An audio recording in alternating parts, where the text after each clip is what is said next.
Ça y est, je viens de quitter la gare de Grenoble et j'arrive devant le début du trek. J'attaque le GR9. J'en ai pour à peu près 20 km, 2000 de dénivelé si tout se passe bien.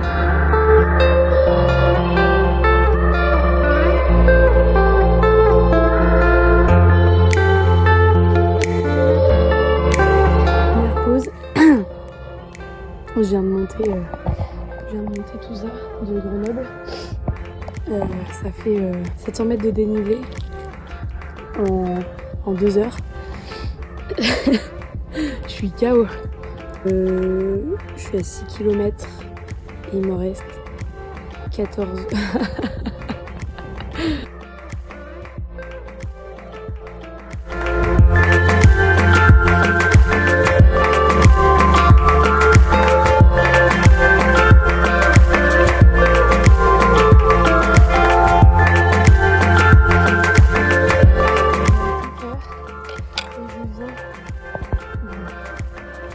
Là-bas et je viens de tout monter.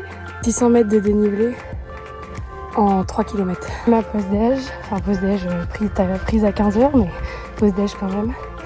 Et donc j'étais au fond, au fort Saint-Hénard. Et maintenant c'est un peu comme ça me penser un peu à Fontainebleau, ça monte, ça descend tout le temps. Et puis après un contre-val à direct. Et l'objectif là c'est d'aller jusqu'à Sapé en Chartreuse et de continuer quelques kilomètres plus haut pour le lieu de bivouac. Voilà, donc ça fait à peu près 8 km et 600 de dénivelé positif. Jamais je crois autant marché, mais jamais autant chier. Putain, il y a de la buée, il fait tellement froid. Ça y est, départ deuxième jour, il est 8h38 et j'ai bivouaqué juste derrière dans la forêt. Vraiment il n'y a rien. Et reprendre le sens inverse un tout petit peu pour aller jusqu'au Mont Jala et récupérer le GR9 parce que là j'étais pas dessus. Ensuite monter jusqu'au ABR de Chamchaude, juste en dessous de Chamchaude, et puis ensuite continuer jusqu'au point de bivouac de ce soir au chalet de l'Olpe du Sol.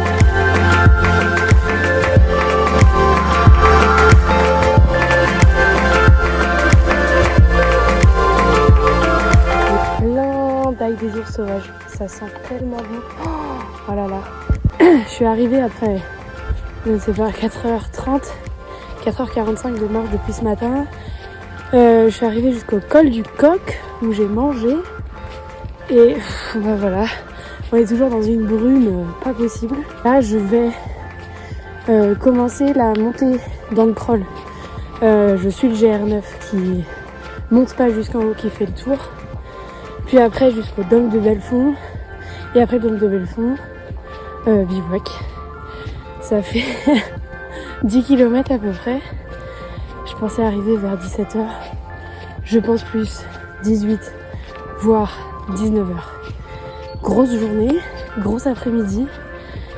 J'espère que ça va le faire. Mais là vraiment ce brouillard, quelque chose. Hein. Puis j'ai passé 1h30, même plus que ça, 2 heures dans la boue entre Chamchaude et Col du Coq. Vraiment insupportable. Allez.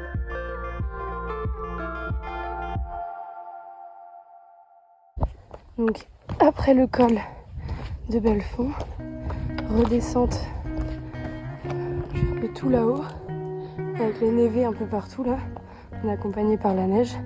Redescente pour enfin arriver au bivouac dans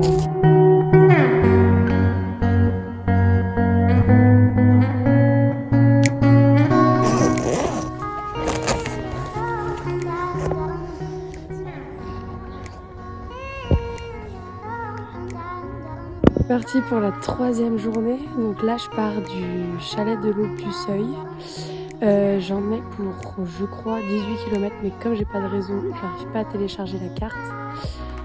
but c'est d'aller jusqu'aux Granges de Joigny et en ne passant pas par le Mont Granier parce que sinon c'est trop long et qu'il n'y avait pas trop d'air de bivouac par là-bas. Donc voilà, j'étais juste là hier soir en arrivant, juste en haut là, j'ai tout dévalé pour aller bivouaquer juste un peu plus haut. Et là, le chemin qui m'attend par là. Arrivé auprès de Prassel, une grande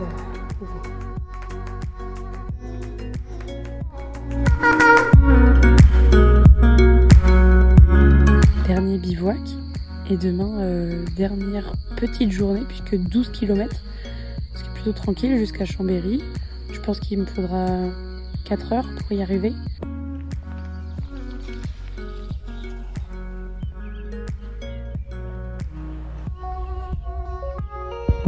C'est parti pour le dernier jour.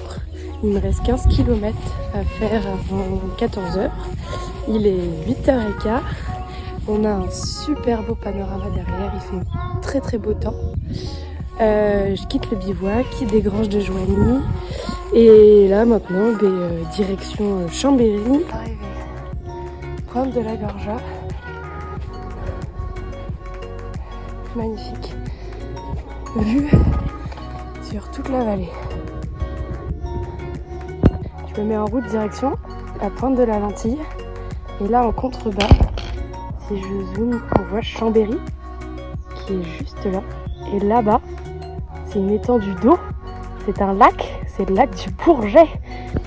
Rangement des bâtons, arrivée imminente sur Chambéry. Ça y est, je suis à Chambéry.